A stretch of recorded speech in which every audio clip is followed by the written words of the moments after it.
Good morning, or at least it's morning for me because I got up pretty early to get things ready for tomato canning day. My sister is coming over to help me in a couple of hours, so I just wanted to get things started before she got here, so that way we just have less work to do. And I do have a deadline of 2 p.m. because I have a wedding to go to. So I'm hoping we can get this done before 2 p.m. and get all of my tomatoes canned. I need to run out to the barn and get all of my tomatoes that are in our deep freeze. I lost count of how many gallon bags I have filled, probably like 15. So we have a lot of tomatoes to can. I have my pressure canner and my water bath canner. I am not pressure canning the tomato sauce, but I'm going to be making the sauce in this pot because it is the largest stock pot that I have. So I doubt all my tomatoes are gonna fit in here, but as I'm adding more and they're cooking down, I'll just keep adding more and just keep repeating that process till we have a full pot, and I think that will work well. And I have all my quart jars over here that I need to wash still. Oh yeah, just a lot to do on tomato canning day, and I'm probably gonna do the rest of this video voiceover style just because I'm gonna have my nieces and nephews here and it's gonna be hard to talk to the camera while they're all here. But I'm gonna try my best to show you everything that I do.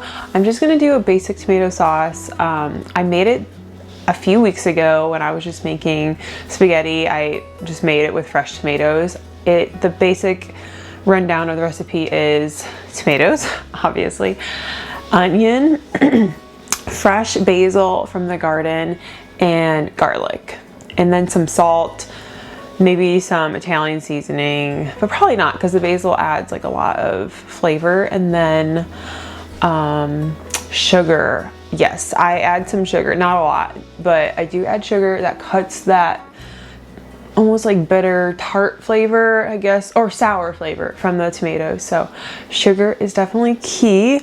I try to avoid sugar in general, but you just gotta have it. You gotta have a little bit in the tomato sauce. So that is the basic recipe. I don't follow any crazy recipe.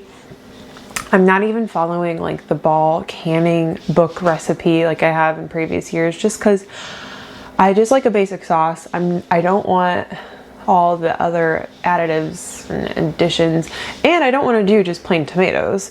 So that is what I'm doing, and I'll walk you guys through the whole process. So let's go out to the barn and get all my tomatoes.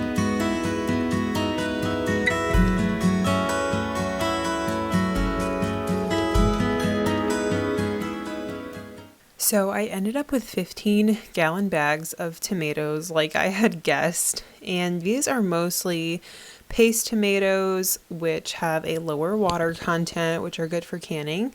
So the way I do this is I put them in a colander, run them under super hot water, and then the skins just peel right off. I don't have a food mill that separates the skin and the seeds, so I do it this way instead. But I think going forward, I am going to purchase a food mill, just like a hand one, because those ones aren't that expensive. It would eliminate this step, which is the most time-consuming part. Plus, it would remove the seeds, which I don't remove the seeds currently. The seeds don't really bother me in my tomato sauce. I never notice them when I'm eating it, but it just would create like a smoother sauce in general. But if you don't have a food mill, this is a really good way to do it.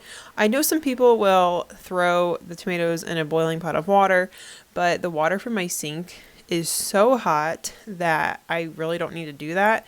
The water's hot enough that the skins just peel right off. So once I got all of the skins off of the tomatoes, I threw them in my pot and started to cook them down. This took so much time. It took way longer than I even expected. I think it was like 3 hours I let it cook down, and it still wasn't to a point where I wanted it to be.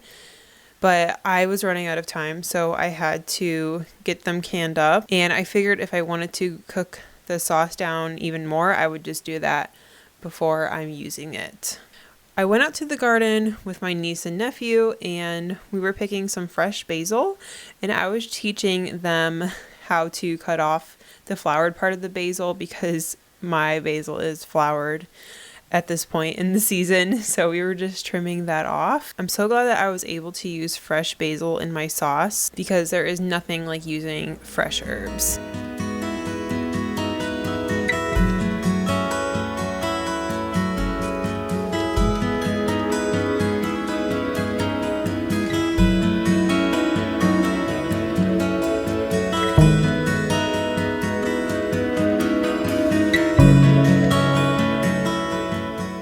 I made a pizza for everybody for lunch, and I was hoping that the sauce would be ready at this time and I could use the homemade sauce for the pizza, but it didn't work out that way, so I just used a jarred sauce.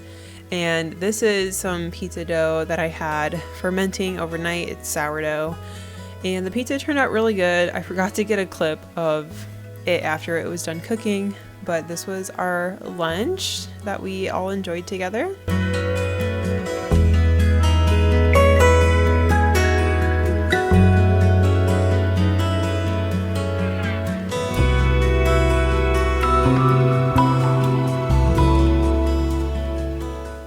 Here's what the sauce is looking like.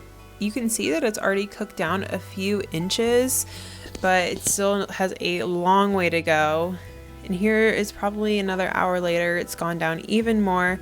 And at this point, I was running out of time, so I'm like, okay, I just have to get these canned. I forgot to film myself adding the onion and the garlic, but I did add those and the basil, and I took an immersion blender to the sauce just to blend everything up, and that worked pretty good. My jars were in the water bath canner, just getting those boiled and sterilized. I know that some home canners skip the sterilization step, which I usually do it anyways because you need to put, if you're having hot food, you need to put them in hot jars. So the easiest way to do that is to just keep them warm in the water bath canner. So those are in there for a while. And I added some sugar.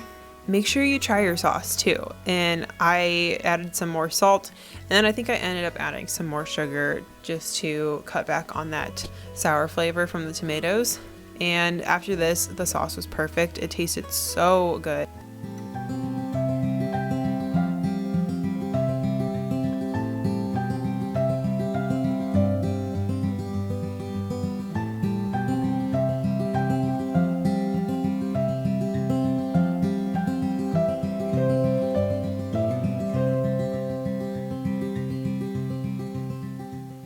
And I am adding a half a teaspoon of citric acid to my quart jars. This step is optional, but I always do it just for peace of mind to know that the tomato sauce is acidic enough.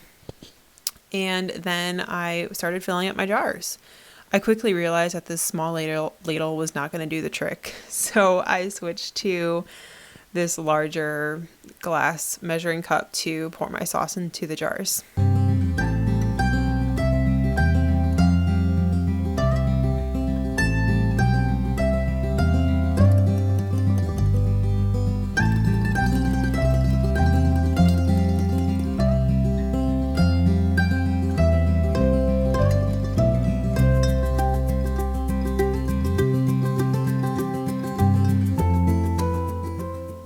Although my intentions with this video wasn't to give you a canning tutorial, I will give you a little rundown on what I did in this process. So with the tomato sauce, I measured 1/2 inch of headspace, and then you debubble and then measure headspace again. I ended up having to add some more sauce to the jars because I'm pretty bad at eyeballing the headspace. And then after you debubbled all the jars and adjusted the headspace, you wipe the rims. And I always wipe my rims with a little bit of vinegar on a paper towel. And this just ensures that there's no debris on the rims and that you're going to get a good seal. Another tip that I do when I'm water bath canning is I put my lids into the water bath canner, the hot water bath canner, to soften the seal. And that's just another way that you can ensure a good seal. Before, when I was canning and I didn't wipe the rims with vinegar, there was always one jar that didn't seal. But since I started wiping them with vinegar, I've had 100% seal rate almost every time I can something. So that has been a life-changing tip for me. These went into the hot water bath canner, and my canner only fits 7 jars, so we had 10 total. So the other 3 I threw into the oven to do like an oven canning method. This is a rebel canning method, but it does work. And these went in at 225 for 40 minutes. And the quarts in the canner, they were technically supposed to process for 40 minutes, but I just did 30 minutes because we had to leave. And my mother-in-law actually had to take these out of the canner for me, which was not ideal, but I'm so thankful that she was able to do that for us so we could make it to the wedding on time. We could have got 11 jars of sauce, but I just didn't feel like cleaning another jar, so we ended up with 10, and then the rest of the sauce I used in a lasagna. I always write directly on the lid of what it is and the date. I do this because the lids are only a one-time use. After you use them to can something, you have to not use them for any other canning or just throw them away. So it's a good way to know that, hey, if this has Sharpie written on it, it has already been used to can, so don't use them to can anymore. And usually I just throw away the lid after we have finished up what's inside the jar. That way I'm not stuck with like a billion lids. We do keep some because we use mason jars for everything, and you can use them to store things in the fridge with. You just can't use them to can again with. Well, it is just about dark outside. I really hope the quality in this video is okay. But I'm going to be harvesting our potatoes that we grew in grow bags this year. It rained today, so I'm worried that these will rot if we don't get them harvested right now. So we're gonna do that, and let's go see what kind of harvest we got.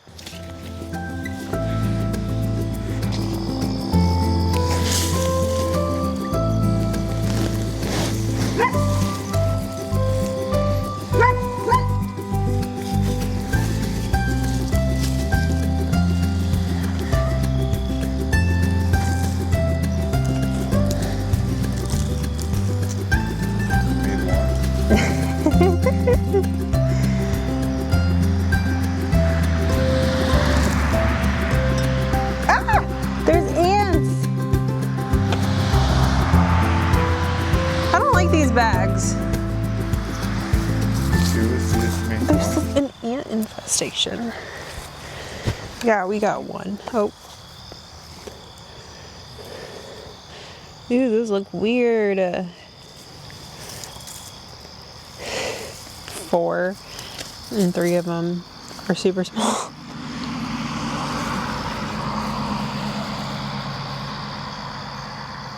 Looks like some of the seed potatoes we put in there rotted. Do you see all those ants? Look. Ew, that's, it's making my skin crawl.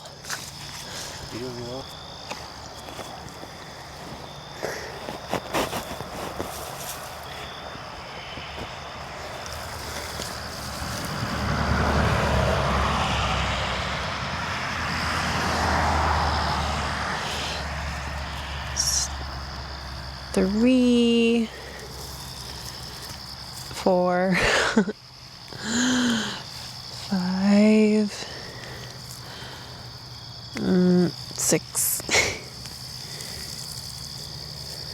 There's one. They're so small.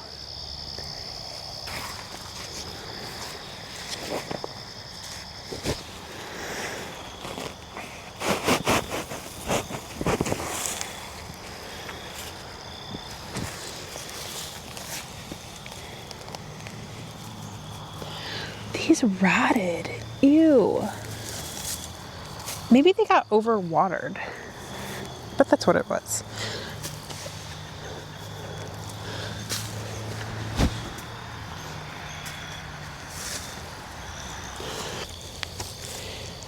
had higher hopes. What are we doing wrong? I bet they're overwatered because of the ones that rotted.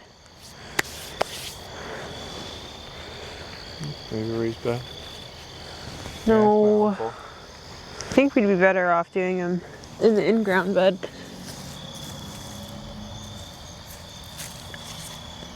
That's it.